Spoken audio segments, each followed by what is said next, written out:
एखाद्या ऊसाच्या फडातून एखादा माणूस धावत यायचा, ऊस तोड कामगार, त्याची बायको, त्याची लहान मुलं, आणि तुम्ही स्टेजवर बसले होते, त्या ताईंनी त्यांचं बाळ तुमच्या मांडीवर ठेवलं आणि मी बघतोय ते बाळ तुमच्या, ज्याच्याकडे सहजपणे जाता येईल, ज्याला आपली सुखदुःख सहजपणे मांडता येतील, ज्याच्याशी मित्रत्वाच्या भावनेनं बोलता येईल, जो त्याच्याकडे गेल्यावर तुमच्या खांद्यावर हात टाकून बोला खर्डेकर काय आहे तुमचं, असं करणारा नेता हा गोपीनाथराव मुंडेंशिवाय दुसरा पुढे नाही. नमस्कार मंडळी, पॉलिटिकल महाराष्ट्रामध्ये आपल्या सर्वांचं सहर्ष स्वागत. महाराष्ट्राच्या राजकारणात खरे लोकनेते म्हणून ओळख असणारे आणि सामान्य कार्यकर्त्याला राजकारणाच्या मुख्य प्रवाहात आणणारे, सोबतच भाजपला देशाच्या आणि महाराष्ट्राच्या प्रत्येक गावखेड्यात पोहोचवणारे स्वर्गीय गोपीनाथ मुंडे यांची आज पुण्यतिथी. मुंडे साहेबांना जाऊन अनेक वर्ष झाली, मात्र त्यांच्या अनेक आठवणी आजही अनेक कार्यकर्त्यांच्या, लाखो कार्यकर्त्यांच्या मनामध्ये तेवढाच घर करून जिवंत राहिल्याचं आपल्याला पाहायला मिळतं. आणि महाराष्ट्रभर असेल आणि देशभर असेल, मुंडे साहेबांचे अनेक कार्यकर्ते असे आहेत की त्यांच्याकडे आत्ता देखील मुंडे साहेबांच्या अनेक आठवणी त्यांनी खरं तर जतन करून ठेवलेल्या आहेत. मुंडे साहेबांसोबत अनेक वर्ष काम करणारे पुण्यातील संदीप खर्डेकर सध्या माझ्यासोबत आहेत. खरं तर साहेबांच्या पुण्यतिथीनिमित्त आज त्यांच्या काही मजेशीर आठवणी असतील, काही किस्से असतील की आपण खर्डेकरांकडून जाणून घेणार आहोत. सर, काय सांगाल? मुंडे साहेबांची आज खरं तर पुण्यतिथी आहे, साहेबांना जाऊन अनेक वर्ष झाली, मात्र त्यांच्या अनेक आठवणी असतील, काही किस्से असतील, ते आजही तुमच्यासारख्या कार्यकर्त्यांच्या मनामध्ये घर करून आहेत. जवळपास तुम्ही 20 ते 25 वर्ष साहेबांसोबत काम केलेलं आहे. काय अशा नेमक्या आठवणी आहेत, काही किस्से आहेत जे की आजही साहेबांबद्दल आठवले की साहेब, खरं तर साहेबांची जी मूर्ती ती तशी डोळ्यासमोर उभी राहते? मोठ्या मनाचा, दिलदार व्यक्तिमत्वाचा, उदारमतवादी असं जर कुठलं नेतृत्व या महाराष्ट्राला आजवर मिळालं असेल तर ते गोपीनाथराव मुंडे. मुंडे साहेब हे केवळ एक नेते नव्हते, तर ते कार्यकर्त्यांचे पालक होते. त्यांना प्रत्येक कार्यकर्त्याचं सुखदुःखामध्ये सहभागी व्हायला आवडायचं. आणि एवढंच नव्हे तर प्रत्येक कार्यकर्त्याची योग्य प्लेसमेंट करणारा नेता असे गोपीनाथराव होते. मुळात त्यांनी जे काम केलं ते सगळं संघर्षाचा काळ होता. आणि मी जेव्हा गोपीनाथराव मुंडे साहेबांबरोबर संघर्ष यात्रा केली, बांदा ते चांदा, या दरम्यान साहेबांचे अनेक पैलू मला अनुभवायला मिळाले. गोपीनाथराव मुंडे साहेब हे केवळ एक लोकनेते होते असं नव्हे, तर त्याच्या पलीकडे जाऊन महाराष्ट्राच्या प्रश्नांची जाण असणारे, गोरगरिबांच्या प्रति मनामध्ये कणव असणारे, आणि विशेष करून शेतकरी आणि बहुजन समाजाचं नेतृत्व करत असताना मुंडे साहेब हे सर्व समाजाला बरोबर घेऊन चालणारं असं नेतृत्व होतं. साहेबांकडे कधी जातीभेद नव्हता. आपण जर विचार केला तर साहेब वंजारी समाजाचे जरी असले तरी वंजारी समाजच फक्त त्यांना मानतो असं नाही. हे पुण्यामधले सर्व ब्राह्मण नेते, उज्ज्वल केसकर असतील, मी असेन, आमचे विकास मटकरीण भाऊ, सगळे ब्राह्मण समाजही त्यांच्याशी जोडलेला होता, मराठा समाजही त्यांच्याशी जोडलेला होता, माळी समाजही जोडलेला होता. म्हणजे बहुजन सर्व समाजाला बरोबर घेऊन चालणारं उमदा नेतृत्व जर कुठलं असेल तर ते गोपीनाथराव मुंडे होते. संघर्ष यात्रेच्या काळामध्ये जेव्हा त्यांच्या स्वभावाच्या विविध पैलू मी अनुभवले, त्यावेळेला माझ्या अशा लक्षात आलं की साहेबांचे पंख आभाळा एवढे, आणि त्या पंखाखाली माझ्यासारखे किमान त्या काळामध्ये 1,00,000 कार्यकर्ते हे महाराष्ट्रभर आहेत. हे माझ्या ताकदीचे. मी पतित पावन संघटनेतून भारतीय जनता पक्षामध्ये आलो होतो, आणि त्यामुळे मला फार असा अभिमान होता की आपण काय महाराष्ट्रभर काम केलंय, एका संघटनेचं 22 जिल्ह्यांमध्ये काम केलंय.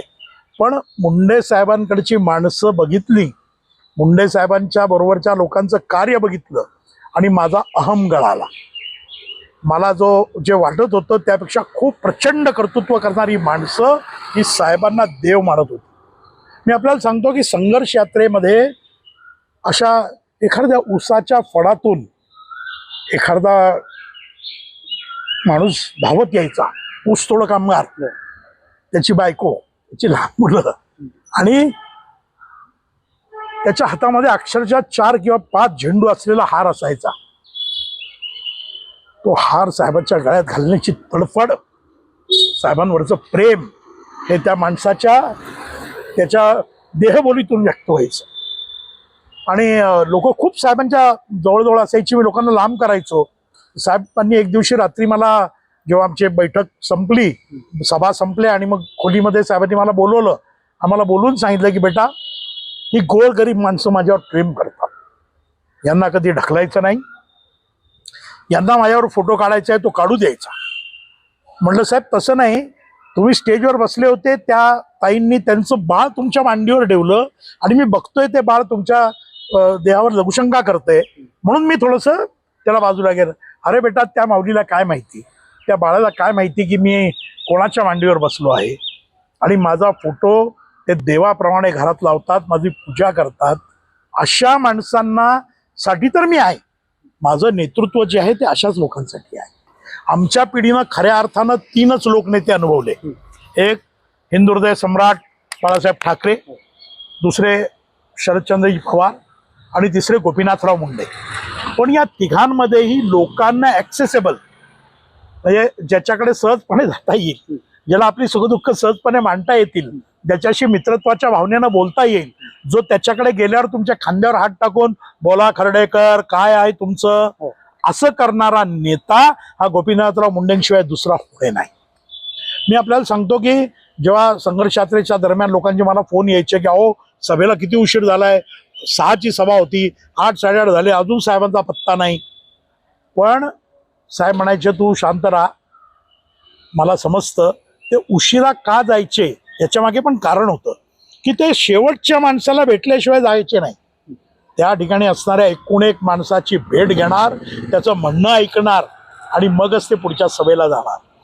पण मी हे पण अनुभवलं की जी लोक मला फोनवर रागवायची, फोन म्हणायची काय राव किती उशीर झाला, हीच माणसं साहेबांच्या दर्शनाने नुसते साहेब दिसले तरी आनंदी व्हायची आणि साहेबांच्या सभेला त्याच जोशात त्याच जल्लोषात हजारो माणसं महाराष्ट्राच्या कानाकोपऱ्यात उपस्थित राहायची. यात एक भाग सांगतो की साहेबांच्या ज्या अदा होत्या, ते जे व्यक्तिमत्व होतं, त्यांचं ते राहणं, त्यांचं चालणं, त्यांचं बोलणं, त्यांच्या लकबी, स्टेजवर भर पब्लिकमध्ये ते भांग पाडायचे, ते फेटा स्वतःच्या हाताने बांधायचे, गळ्यातला हार असा काढून पब्लिकमध्ये भिरकावण्याची त्यांची स्टाईल. लोक या सगळ्या व्यक्ती फिदा होते आणि साहेब सुद्धा लोकांवर तेवढंच भरभरून प्रेम करायचे. खरं तर साहेबांना धोका होता. म्हणजे ज्यावेळेला आम्ही नक्षली भागामध्ये गेलो होतो, नवापूर बांध, त्यावेळेला त्यांना इशारा होता की तुम्ही नक्षलवाद्यांविरुद्ध मोठी कारवाई केली आहे, तुमच्या जीवाला धोका आहे. किंवा इव्हन मुंबईमध्ये साहेबांनी एक कणखर गृहमंत्री कसा असतो हे दाखवून दिलं आणि पोलिसांच्या पाठीशी उभं राहून अनेक एन्काउंटर करायला लावले. त्यामुळे त्यांना सर्व ठिकाणी धोका होता. पण साहेबांनी कधी या धोक्याचा किंवा त्यांच्या सुरक्षा कवचाचा बाऊ केला नाही. साहेब लोकांमध्ये मिसळत होते, लोकांशी बोलत होते, कारण ते म्हणायचे ही लोकच माझी प्रेरणा आहे, ही जनता माझा श्वास आहे, ही लोक माझी ऊर्जा आहेत. आणि अशा भूमिकेतून काम करणाऱ्या एका मोठ्या नेत्याबरोबर मला काम करायला मिळालं हे माझ्या आयुष्यातलं, मी समजेन की माझं पुण्य होतं की त्यांच्याबरोबर मला एवढे वर्ष काम करता आलं. मुंडे साहेबांचा पुण्याशी संदर्भात असेल किंवा मुंबई संदर्भात असेल तर एकंदरीतच संपूर्ण महाराष्ट्राच्या संदर्भात असेल, एखादा काही मजेशीर किस्सा वगैरे काही तुमच्यासोबत तुमच्या अनुभवात कधी आलेला आहे? किस्से तर साहेबांचे बरेच आले अनुभवायला, पण उदार मनाचे साहेब कसे होते याचा एक किस्सा सांगेन आणि एक मजेशीर किस्सा सांगेन. उदार मनाचे साहेब असे होते की पुण्यामध्ये 2008 साली ब्राह्मण अधिवेशन, अखिल भारतीय ब्राह्मण महासंघाने ब्राह्मण अधिवेशन घेण्याचं ठरवलं. मी त्यावेळेला त्याचा संयोजकांमध्ये होतो. गोविंदराव कुलकर्णी आमचे गुरुजी त्या बरोबर होते आणि कोथरूडच्या आयडियल कॉलनी मैदानावर ते भव्य संमेलन घ्यायचं ठरलं. माझा हेतू असा होता की गोपीनाथराव आणि उद्धवसाहेब ठाकरे हे दोघेही ब्राह्मणांचे जावई, या दोघांचीही पत्नी ब्राह्मण, तर या दोघांना तिथे बोलवायचं. स्वामी स्वरूपानंद सरस्वती व इतर अनेक मान्यवर त्या कार्यक्रमाला होते. मला उद्धव साहेबांच्या कडनं निरोप असा आला की साहेब येतील, पण साहेब हे शिवसेनेचे कार्याध्यक्ष आहेत, त्यामुळे ते शेवटी भाषण करतील, ते प्रमुख असतील. आणि त्यावेळेला गोपीनाथराव हे राष्ट्रीय उपाध्यक्ष होते भारतीय जनता पक्षाचे. आज भारतीय जनता पक्ष देशभर पसरलेला पक्ष, शिवसेनेचा हा प्रादेशिक पक्ष, आणि माझ्या साहेबांवरचं प्रेम, म्हणून मी साहेबांना अपसेट होऊन फोन केला की साहेब मला काही योग्य वाटत नाही, उद्धव साहेब शेवटी बोलणार, तुम्ही शेवटी त्याचे कार्यक्रमाचे केंद्रस्थानी असलं पाहिजे. साहेबांनी दुसऱ्या क्षणाला मला सांगितलं विचार न करता संदीप, त्या कार्यक्रमाला उद्धव साहेब यायला हवे आहेत. तू सगळं मनातलं बाजूला ठेव. उद्धव साहेब शेवटी बोलतील, मी त्यांच्या आधी बोलेन. माझ्या मनामध्ये या बाबतीत तीळ मात्र शंका नाही.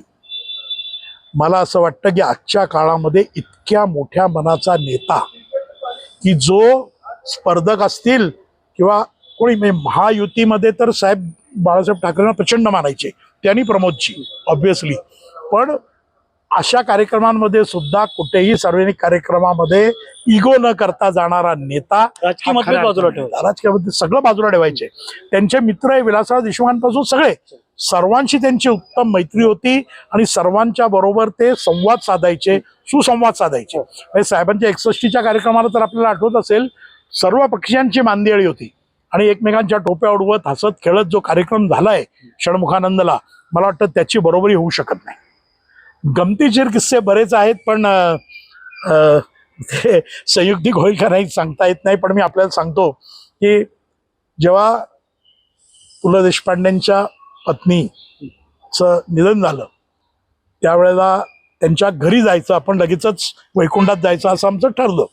विकास मटकरी आणि मी साहेबांबरोबर गाडीत होतो. चतुशृंगीला आम्ही त्यांच्या गाडीत बसलो आणि मग साहेब आम्हाला तिथून देशपांडे पुलंच्या घरापर्यंत जाईपर्यंत, भांडारकर रोड पर्यंत विविध प्रश्न विचारत होते. त्यांना म्हणलं काय, ते म्हणले की मी काय बोलावं, बहिणी कशा होत्या, मुलं कसे होते, म्हणजे काही काही प्रश्न आम्हाला विचारत होते आणि आम्हाला लक्षातच आलं नाही की साहेब आम्हाला खेचतायत.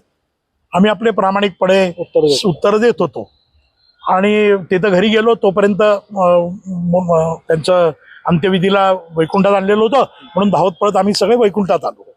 आणि वैकुंठात त्यावेळेला चॅनल नवीन नवीनच होते, चॅनलवाले काही पत्रकार आलेले होते आणि त्यांनी साहेबांना विचारलं की आपण काय या विषयावरती आपण काय सांगाल. आता मी आणि मटकरी सर एकमेकांकडे बघत होतो की आपण साहेबांना छान ब्रीफ केलेले आणि साहेबांनी सुरुवात केली की मी जेव्हा लॉ कॉलेजला शिकत होतो तेव्हा मी पु ल देशपांडेच्या घरी नेहमी जात असे आणि वहिनी आम्हाला काहीच माहित नव्हतं आणि वहिनी आम्ही त्या आणीबाणीच्या काळामध्ये आम्हाला वहिनींनी खूप सांभाळलं, कधी आम्हाला चहा दिल्याशिवाय सोडलं नाही.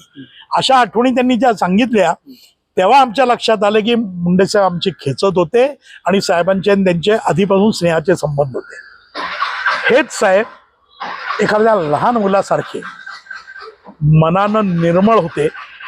ज्या वेळेला साहेब कार्यकर्त्यांशी संवाद साधायचे त्यावेळेला तुम्ही बघितलं तर तुमच्या लक्षात येईल की साहेब अतिशय जेव्हा प्रेमळ हळवे व्हायचे. म्हणजे सभा संपल्यावर शरदभाऊ कुलकर्णी, मी, भाऊसाहेब कुंडकर अशी मंडळी त्यांच्या भोवती असायचो आणि मग ते लहान मुलासारखे असायचे, कसे झाले माझे भाषण.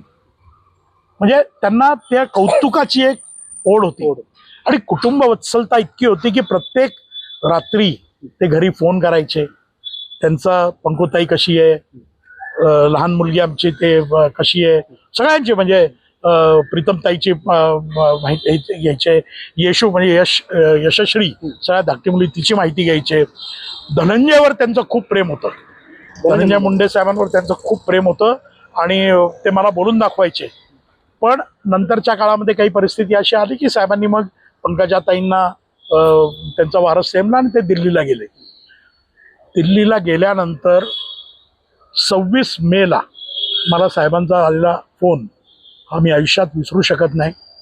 तब्बल 39 मिनटं साहेब माझ्याशी फोनवर बोलत होते. नायर म्हणून त्यांचे दिल्लीतले पी होते, त्यांच्या मोबाईलवरनं बोलत होते आणि ते मला म्हणाले की मी त्यांना खूप तक्रारी केल्या, किंवा माझी हवी तशी वाढ होत नाहीये, मला हवं तसं राजकीय मिळत नाहीये. तुम्ही मला पदं दिली, मला युवा मोर्चा अध्यक्ष केला, पुणे शहराचा सरचिटणीस केला, पण महापालिकेचं तिकीट तुम्ही मला देऊ शकला नाहीत वगैरे मी तक्रारी त्यांच्या पुढे मांडत होतो.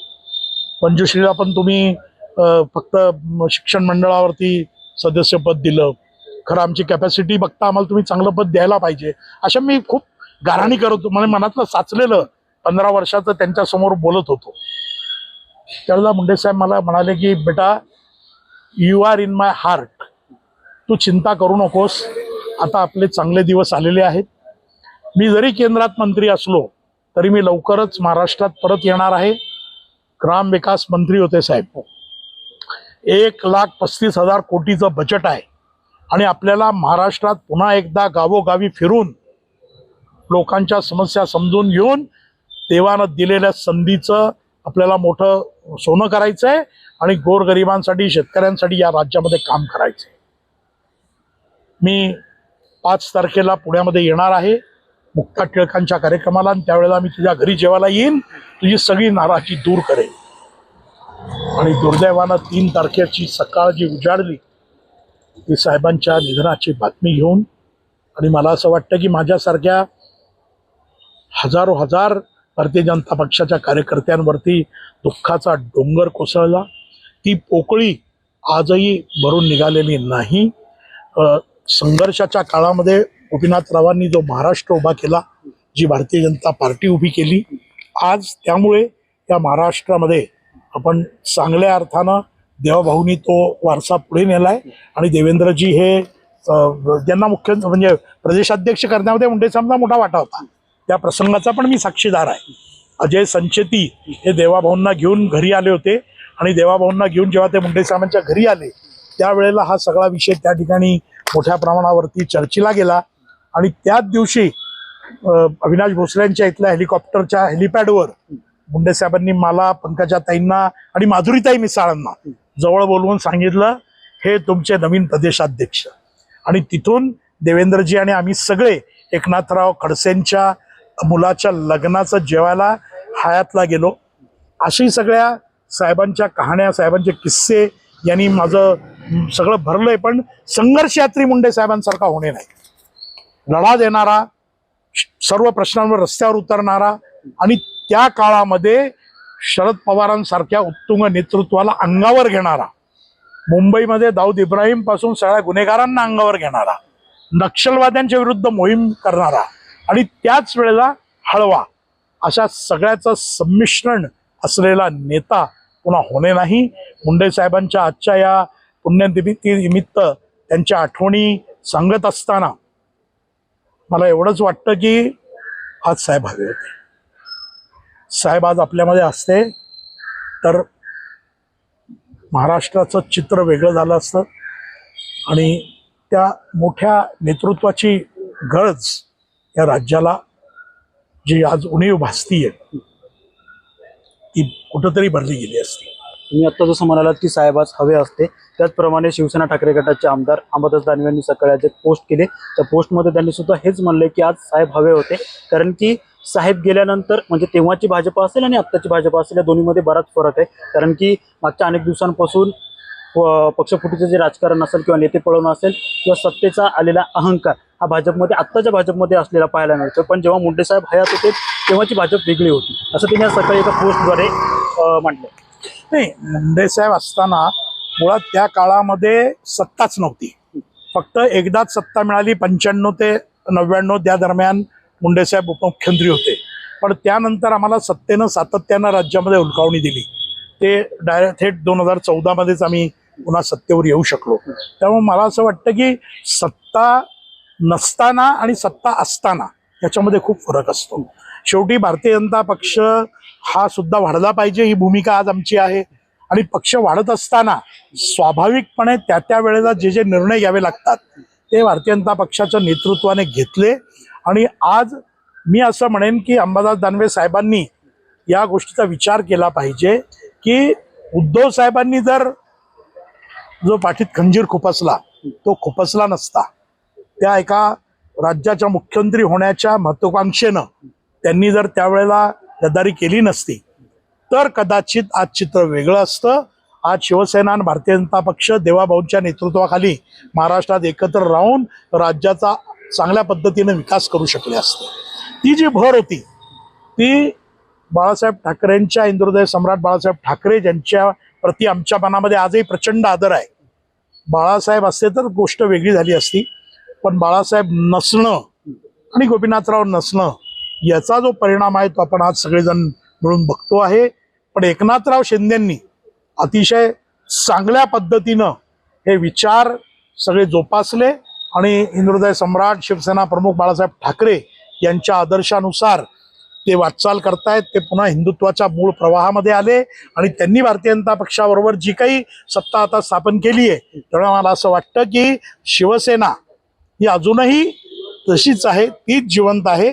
फक्त त्यात उद्धव साहेब किंवा अंबादास दानवे साहेब किंवा ही मंडळी नाहीत. आणि निश्चितपणे मुंडे साहेब किंवा महाजन साहेब हे बाळासाहेब जेव्हा होते त्यावेळेला दुय्यम भूमिका घेत असत, कारण ती त्यावेळेसची काळाची गरज होती. त्या काळामध्ये जर बाळासाहेब ठाकरे आणि म्हणजे तो जो माधवम हा जो विषय त्यावेळेला होता की ज्याच्यामुळे सत्ता आली, माळी धनगर वंजारी आणि मग शेवटच्या मध्ये मराठ्यांची मतं किंवा महार समाजाची मतं हे जर एकत्र आले नसते तर कदाचित आम्हाला आयुष्यात सत्ता मिळाली नसती. पण त्या सत्ता सोपानापर्यंत पोहोचवण्यासाठी बाळासाहेब ठाकरे, प्रमोदजी महाजन आणि गोपीनाथराव मुंडे या तिघांची महत्वाची भूमिका होती. पुढच्या काळामध्ये मात्र त्याची तशी आवश्यकता भासली नाही, कारण भारतीय जनता पक्ष वाढत गेला, पक्षाची वाढ होत गेली, पक्षाची पाळंमुळं अगदी ग्रामीण भागामध्ये सुद्धा रुजली आणि त्यामुळे आज जे काही अंबादास दानवे टीका करतायत ही वैफल्यातनं आलेली टीका आहे, कारण त्यांना त्यांच्याच चुकांमुळे त्या सत्तेपासून दूर आहे. नक्कीच आपण जर बघितलं तर स्वर्गवासी गोपीनाथ मुंडे यांची आज पुण्यतिथी आणि त्याच पुण्यतिथी निमित्तानं महाराष्ट्रभरातील आणि देशभरातील अनेक कार्यकर्ते असतील त्यांच्या लाखो आठवणी खरं तर आज त्या आठवणींना उजाळा देत आहेत. या संदर्भात अशाच काही आठवणींना उजाळा देण्यासाठी माझ्यासोबत संदीप खर्डेकर होते. त्यांनी देखील गोपीनाथ मुंडे यांच्या महाराष्ट्रातील असतील, राजकारणाशी काही संबंधित असतील अशा अनेक आठवणींना उजाळा दिला.